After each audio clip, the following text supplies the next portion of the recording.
Zapričali smo se, ali...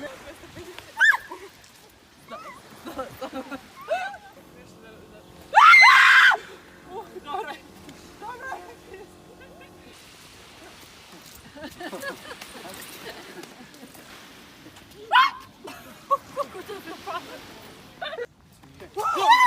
Isuse Bože! Zato vi snima.